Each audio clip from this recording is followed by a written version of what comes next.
Hey everybody, Nick here, and today I got a video for you about this little guy right here. Well, actually a reasonably sized guy right here. This is the Kansept Knives Integra. Very interesting knife, and looking forward to showing off what you got here. But first off, before I go any further, actually let's do some size comparison. Here it is against, sorry, I'm still laughing at my own joke. Let me stop and maybe realize it wasn't funny. Anyways, we're going to go ahead and check out the Ontario Rat number 2 and the Spyderco PM2. What we're going to see is size-wise, in terms of handle, very similar to the PM2. In terms of blade length, actually about similar to the PM2 as well. A little bit more sharp in blade length. Here it is next to the Spyderco Delica, and we're going to see, yeah, it's a reasonably sized knife. Next thing, I got to let you know that this guy was sent to me by Kansept. They actually sent it to me without telling me ahead of time. I just got a package, and this and a couple of other knives were in it. Don't generally encourage that approach, but they know me, and more importantly, I've worked with Kansept for a while, and I've worked with the people from Kansept for even longer than Kansept's been a thing. They know how I work. They know I'm going to talk about the good, the great, the bad, the ugly. It might be a gem, it might be junk. They did still send this along. Nonetheless, I want to, let you know that this guy is probably the very best quality controlled one of these guys ever, and I'm doing my best not to let that affect the nature or the quality of my review. Next thing, what are we doing today? Well, this is going to be another one of those disassembly and quick review sort of things, right? And so we're going to go ahead and start off by taking this guy apart. What I'm thinking is going on here, my bet is that we have this pivot and this screw both need to come out, and then underneath there's probably going to be another set of screws like here and here and here. If I were a betting man, maybe one down at the bottom here. That once we take those out, then the knife will actually come apart. But I don't believe that these are the only screws in this knife. So, are you free spinning? Of course you are. All right. So I have very complicated feelings about this particular knife, and we will talk about those throughout. But before we go there, if you're curious about any of the tools I'm using, including this little extra driver I have in my hand, because this is a free spinning pivot for some reason, go ahead and check out nickshabazz.com/tools, and you will get more details about that. Is this T8? No, that's T6. Well, that's a shame. So pop that out. And then, oh, wow. Okay, there is just one screw here, and that's going into the back spacer, which is far enough here. Okay, and then the rest of these are pins. So that way, basically, the two screws hold the knife together, and these pins stop the liner from sliding. Okay, I just didn't assume that the back spacer went down that far, so it could grab in. But they have... Oh, well, that's how. They put a little, one of those guys in there. By the way, if you look at the back of this, you see this is the other side of the Timascus they used, and this is good evidence, not that there was any concern, but that this is real Timascus, right? The same pattern is available, but a little bit different on the other side, and you can see the heat was different when they flamed it and whatnot. But what we see here is we have a reasonably basic construction here. It's a liner lock style knife. We have a, what appears to be tie back spacer. Is this steel or tie? This is steel. We have steel liners on this for some reason. Not that there's a problem necessarily with steel liners, but also you're looking at a $379 knife here. It's a little weird to be using Timascus and then put steel liners underneath it. We're going to talk actually a fair amount about the little weird of this knife as configured here, but it's... well, as you might imagine, a little weird. But the overall construction on it is quite vanilla, right? It feels like any other Kansept liner lock, right? There's not a whole lot going on here. The pivot is not free spinning. I dislike that. I generally prefer pivots to be... I'm sorry, the pivot is free spinning.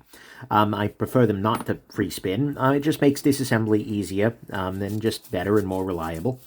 Inside of this looks fine. I'll go ahead and clean up the bearings and the blade, and then we can throw this guy back together. Really not a whole lot going on here in terms of the internals. Pardon me. Can tell it has been oiled from the factory, which is good. I mean, one would hope. I'm going to oil it much harder, being who I am. Is that a burr? No, just a little... Oh, yeah, there is a burr. It's just on the inside. It doesn't matter.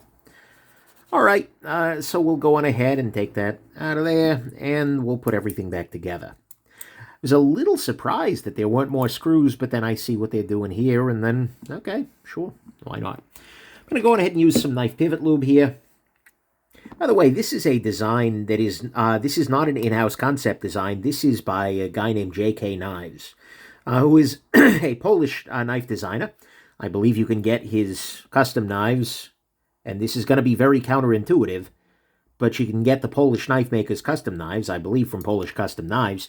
I got this guy directly from Kansept, but, you know, he sells an Integra model that I think is pretty much this, in terms of design, that you can get custom made if you wanted to. At least he has historically sold one. I don't know whether he's gone full production at this stage. But okay, did I put... Yeah, I did put some lubrication on the dent ball. We'll go ahead and drop on this liner here. You can see there is an internal stop pin there, which is fine. Pinch that on there. I just loosened the lock bar a little bit, so that way everything can pop together. Now we will go ahead and put the scale back on. Let me reinstall this external screw. It's a little weird just to have boring steel screws, again with full Damascus here. It's sort of like full dress, but not. But we'll talk about that in a bit here. And then I'll tighten that down, grab my pivot. I'm using some blue thread locker here. Yeah, let's go on ahead and pop that in. And hopefully I'll be able to, yeah, I was able to tighten it up without going too problematic with the free spinning. All right, centering is basically where it needs to be. Let me tighten this back just in case. Yep, and, oh yeah, that's actually a little better. Yeah, that's running even nicer. I gotta say, the action is smoother than it was before. It's kind of weird, actually. I guess maybe I cleaned the bearings up. They had a little gunktion on them. Who knows? But either way, the knife is now fully disassembled and maintained. We've seen the inside of it, and so let me go on ahead and give you a little bit of my thoughts on what we got going on here. It's worth noting, my thoughts kind of break down into two chunks, right? One level, we have this guy specifically, and actually here. I'm going to use a little bit of Glasses cleaning spray here to just polish up this Damascus a bit. That way you really see it at its absolute best. Damascus tends to fade relatively quickly with contact from skin oil, and so this is sort of the nicest this will ever look, and just, you know, a number of cleaners will allow you to get there. But this is the 379 version with S35VN blade steel and the Damascus, titanium Damascus, I suppose, scales here. There are cheaper versions. There's one that's lightning strike anodized. This is what, by the way, most folks call entropic, right? That was a Lamix thing originally. And they also have a Damascus style blade, and that one's 220. And then there's a G10 version with 154 cm. 154 cm, really? Is this the first time I've ever said that? Anyways, moving on. And that one's $80, which is a very reasonable price point. This does have some very nice things to it. The action on this is actually pretty damn solid, right? Kansept has done good work here. It's a big, thick blade, so it sort of works out. But it is very nice and thin behind the edge. It comes down to a beautiful grind here, which I do appreciate very much. A little thicker at the tip, but that's just the nature of the beast, I think. It is, but it's very nice in that way. And the design itself is pretty, right? It's a relatively straightforward design, but it's pretty. It's got very good lock bar access here, which makes things very straightforward. And the detent is just what you would sort of hope for, right? It works well, and given that it's a liner lock, the detent is easier. The clip on this guy is also quite nice. It's got the right amount of spring. It's lifted up the proper amount. On the whole, you know, there's a lot to like about that design, but there are also a number of downsides to this guy, right? So one of the big downsides to it is that it is heavy, right? What we're going to see here is that the blade length on this guy is measuring uncharitably over 3.5 inches, which could be a legal issue for you, depending where you're at. But we're looking at 5.37 ounces, which is a whole lot of weight, right? And part of that is the steel liners that they've put under titanium for some reason. But it's just a beefy boy, right? The blade isn't too thick, but just having all that extra steel underneath the titanium is a little bit weird. There are also a lot of edges to it. Like, everything on this guy feels just not quite chamfered enough. It's not like cut you open, but it's just a bunch of sharp angles to it, right? And it's not the end of the world, but it is also not that impressive, right? I feel like they could have done a little bit better with that kind of thing. I'll say the Timascus is also kind of so-so, right? It's very big pattern and it's kind of fuzzy in places. I'm going to go on ahead and compare that, and this is not a fair comparison. I want to be clear. But I'll compare that actually to a piece of Timascus on another knife that is much more expensive, but like, there is a difference between these two things, right? Both in terms of machining quality and in terms of the quality of the material itself. I agree, this is a titanium Damascus, but it's just not to the same quality as some of the other Timascus out there, right? The balance is also relatively far back, I think owing again to those steel liners, which is a lot, so this is not the greatest balance ever. And frankly, the idea of having exposed steel liners and a plain Jane gray backspacer on a full Timascus knife makes me really feel like this isn't exactly doing what full Timascus knives generally do. You can see, by the way, already that the oils from my hands are dulling the Timascus, and to be clear, that's a problem with every Timascus, not just this guy. So, I'm not dunking on them for that specifically. But in many ways, this knife, and part of the reason that I'm reviewing this knife and that I'm saying things about it is because I think it's an interesting proof of concept, right? There is a big difference between a full dress style knife using really fancy materials to create something super high-end and a budget style production knife that's using fancy materials. I'm going to make, again, this very unfair comparison. This is the Herman Sting. This is full dress, right? It is full Timascus, Damacor blade, etc. This is a very high-end knife. We're talking several $1,000s. So again, the comparison is not strictly speaking fair, but it does tell us that there is a very, very real difference here, right? This is a good example of a knife where a budget-focused factory has dressed something up with nice materials. But the thing is, generally speaking, when you make something that is meant to be very high-end, then even $379 is not cheap, right? That is a higher-end price. It needs to match, right? If you put in fancy materials, you need to put in fancy machining. You need to put more into it, right?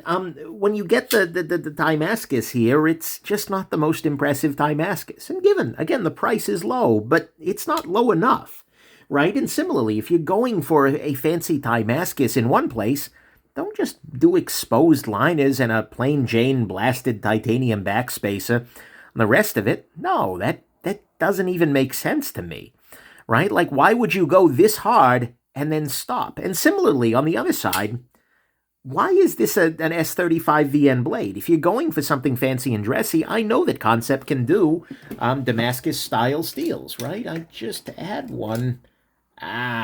Okay. Well, either way, they can do Damascus. And again, it's not the world's greatest Damascus, but it's something. Why not go that extra mile? Why not make it dressier?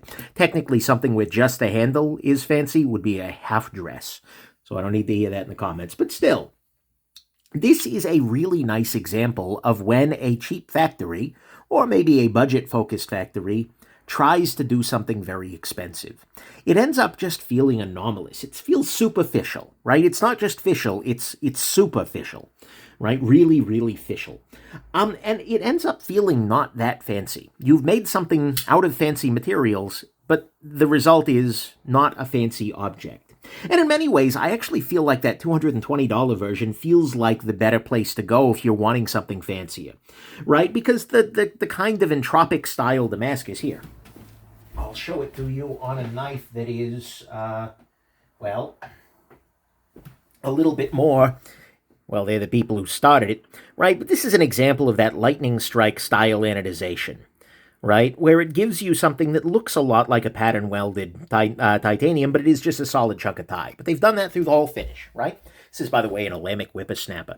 But anyways, that kind of thing looks in many ways almost as nice as this, and especially when the material you're using isn't so overwhelming. that might be more reasonable, and you get the Damascus style thing. And again, it's a lower end Damascus, but that's fine. Again, at $220, I'm not so bad. But it feels a little bit more honest, right? Because you're using sort of a budget but fancy and a budget but fancy, and then when you use the other things that are budget but okay, right, like the steel liners, etc., it doesn't feel as incongruous. It doesn't feel as superficial. And in some ways, yeah, it's still a little pricey, but at the same time, $220 feels like something that is much more suited to the construction of this knife. This doesn't really feel much like a $79 knife, right? Even if it's using materials that are often found on more expensive knives, it's just not using them to the extent that they kind of need to be. And so the $220 version feels in some ways more in line with what you might expect, and feels a little bit more like, that's what we're going for here, right? And so ultimately, I guess my feeling on this guy is that the Integra design itself is fine, right? It's got some nice stuff to it. This is reasonably well made. This is definitely a knife I can see somebody enjoying and using for a good part of their life, right? It's solid. If you like something big and you don't mind something a little heavy, yeah, that absolutely works. It'd probably be a little less heavy still in the G10 and whatnot. But the Damascus version here, ultimately, even though you'd think like, oh, wow, it's Damascus, he's going to love it. Ultimately, no, not so much, right? If I were buying one of these guys, which I don't think I will be, but I would probably look further down their lineup. I'd maybe look at that $220 version, which just feels a little bit more like something that Kansept can really pull off really well. But what this very much does is, give us a pretty good job of demonstrating the difference between a knife that is mid to budgety with high-end materials and an actual full dress or half dress knife. I think those things are very different, and this does a very nice job of illustrating that concept. Anyways, hope this has been interesting, that this was integral to your viewing sorts of habits, and that you have yourselves just an absolutely wonderful rest of your day. Hope you don't have trouble integrating this information. Bye now. Maybe I should buy an Acura Integra to go with it. Is that Acura? I don't even know. Anyways, maybe that joke wasn't accurate. Bye now.